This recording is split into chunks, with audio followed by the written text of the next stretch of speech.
महिलाओं के ऊपर यूपी नंबर 1 में था अपराध में। महिलाएं अपनी बच्चियों को घर आने से पहले धक धक करता रहता था उनका कलेजा कि वो कब घर पहुंचेंगी। आज लड़के भी सुरक्षित नहीं है। पढ़ने गया वो बच्चा, स्कूल में क्लासरूम में बुला के उसको गोली मारी जाती है और उसको फिर इस बात को घुमाया जाता है कि उसने आत्महत्या की है। तो क्या आप मानती है कि प्रदेश में जो ठाकुरवाद जैसी व्यवस्था चल रही है पूरी तरह से चल रही है? अगर ये लोग इस वजातीय ना होते मुख्यमंत्री के तो इतनी हिम्मत नहीं पड़ती कि अपने कमरे में बुला के मार दे। हेमंत पटेल के परिजनों के बीच में जो है समाजवादी पार्टी के महिला प्रदेश अध्यक्ष रिबू श्रीवास्तव जी है। अभी आप लोग जो है परिजनों से मिलकर आए, क्या बातचीत हो रही है? परिजनों के अंदर इतना दुख है, इतनी तकलीफ है, जिसका 17 साल का बच्चा एकदम अभी पढ़ने गया था और जो सुबह शाम रात तक उसकी बात हो रही है घर वालों से और थोड़ी देर के बाद पता चलता है कि वो खुद को गोली मार लिया। इतना बड़ा, इतना ये जो साजिश है ये कितनी भयानक है और कितनी दर्दनाक है।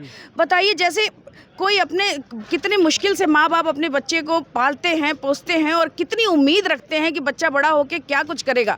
लेकिन जिन लोगों को इस बात का दर्द नहीं है, जिनको ये भी नहीं है, जो संवेदनहीन लोग हैं, जिनको कहते नहीं पहले मतलब कहा नहीं जाता था, लेकिन ये कहने को विवश है हम सारी महिलाएं कि जिनके बच्चे नहीं है वो वाकई में वो शासन सत्ता में उनको नहीं बैठना चाहिए, जिनका अपना परिवार न हो, क्योंकि उन्हें बच्चों का, परिवार का, समाज का दर्द नहीं पता होता है। आज जिस दर्द से घर के लोग गुजर रहे हैं, हम औरतें समझ सकते हैं कि वो माँ जो अंदर बैठ के रो रही है उसका क्या बुरा हाल होगा। कितने सपने देखे होंगे उसकी बहन ने, उसकी माँ ने, उसके बाप ने उस बच्चे को लेकर के। और आज जो योगी जी कहते थे कि एक चौराहे पे गलती होगी, कोई अपराध होगा और अगले चौराहे पे सीधा उसके साथ कार्रवाई होगी, यहाँ क्या हो रहा है? जहाँ अपराध हो रहा है अगले चौराहे पे अपराधियों को संरक्षण दिया जा रहा है। आज मोदी जी का ये संसदीय क्षेत्र है, वहां पर आए दिन इस तरह की घटना हो रही है। घटना करने की लोगों के अंदर मनसा जाग कैसे रही है? कैसे हिम्मत पड़ रही है? कैसे किसी को डर नहीं है? प्रशासन का, मुख्यमंत्री का, प्रधानमंत्री का डर खत्म हो गया है, प्रशासन का डर खत्म हो गया है, सरकार का। अपराधियों का मन बढ़ता चला जा रहा है। अभी हम लोग थोड़े दिन पहले इधर मौर्य समाज का एक बच्चा था, जला के लोग मार दिए थे, आज तक पता नहीं चला क्या हुआ। आज इसी तरह पटेल समाज का बच्चा है। जब ये पीडीए के लोगों का इस तरह से उनके ऊपर अत्याचार होगा तो कैसे ये समाज सुरक्षित होगा? कैसे हमारे बच्चे स्कूल पढ़ने जाएंगे? आज तक महिलाओं के ऊपर यूपी नंबर 1 में था अपराध में। महिलाएं अपनी बच्चियों को घर आने से पहले धक धक करता रहता था उनका कलेजा कि वो कब घर पहुंचेंगी। आज लड़के भी सुरक्षित नहीं है। पढ़ने गया वो बच्चा, स्कूल में क्लासरूम में बुला के उसको गोली मारी जाती है और उसको फिर इस बात को घुमाया जाता है कि उसने आत्महत्या की है। एक तरफ जो है मुख्यमंत्री योगी आदित्यनाथ जी आप सवाल उठा रहे कानून व्यवस्था पर, लगातार मीडिया में कहते हैं कि उत्तर प्रदेश में कानून व्यवस्था बिल्कुल ठीक है, जो भी गुंडे माफिया जो है कुछ भी करेगा उसको घुटने पर टेकवा दिया जाएगा।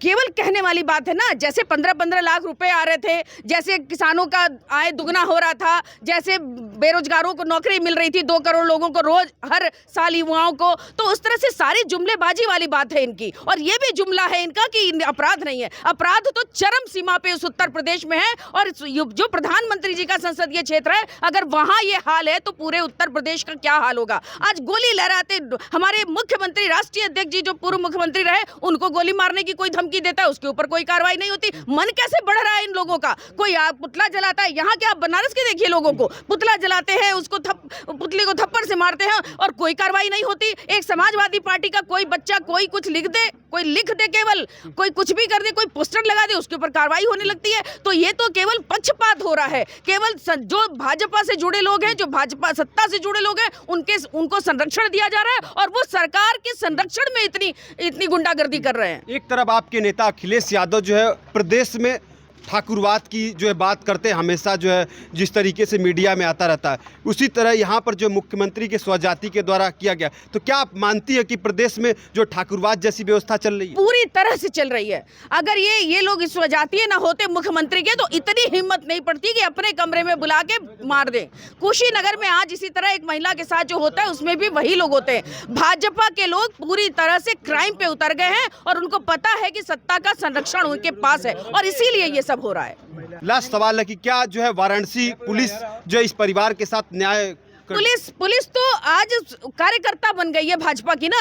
पुलिस तो एक चुप, वो कोई अलग से उसका ऑर्गेनाइजेशन नहीं है और सरकारी संस्थान नहीं है, वो भाजपा की कार्यकर्ता है और उन्हीं के इशारे पे ये काम कर रही है। बच्चा वहां पर तुरंत पोस्टमार्टम के लिए ले जाया जाता है, तुरंत जो जब घर वाले उसको धरना देने के लिए उसकी लाश रखते हैं तो उनके ऊपर लाठीचार्ज किया जाता है। बताइए, जिस बच्चे को गोली मार दी गई उसके घर वाले के ऊपर लाठीचार्ज करते हैं, ये किस तरह का न्याय है? किस तरह के लोग हैं? उनके स्कूल को पूरी तरह से प्रोटेक्शन दिया गया है, पीएससी लगा दी गई है कि उस स्कूल को कोई क्षति ना हो, उनके लोगों को कोई क्षति ना हो। और अभी इनके घर के लोग कह रहे थे कि जब जिसने गोली मारी, जब वो पकड़ा गया तो थाने में उसके पास ब्रश, मंजन, ऐसी चीजें मुहैया कराई जा रही थी जैसे वो 5 स्टार होटल में बैठा हो। तो इन लोगों को तो सरकारी संरक्षण मिला ही हुआ है, वरना आज तक अगर कोई पीडीए का आदमी होता, कोई और कम्युनिटी के लोग होते तो अभी तक बाबा जी का बुलडोजर चल गया होता और पता नहीं क्या क्या कार्रवाई हो गई होती। आज तो कुछ नहीं हो रहा है कार्रवाई। यहाँ अगर हो ही जाता तो हम सब लोग यहाँ इकट्ठे क्यों होते? आज तमाम पटेल समाज के लोग यहाँ इकट्ठे हैं।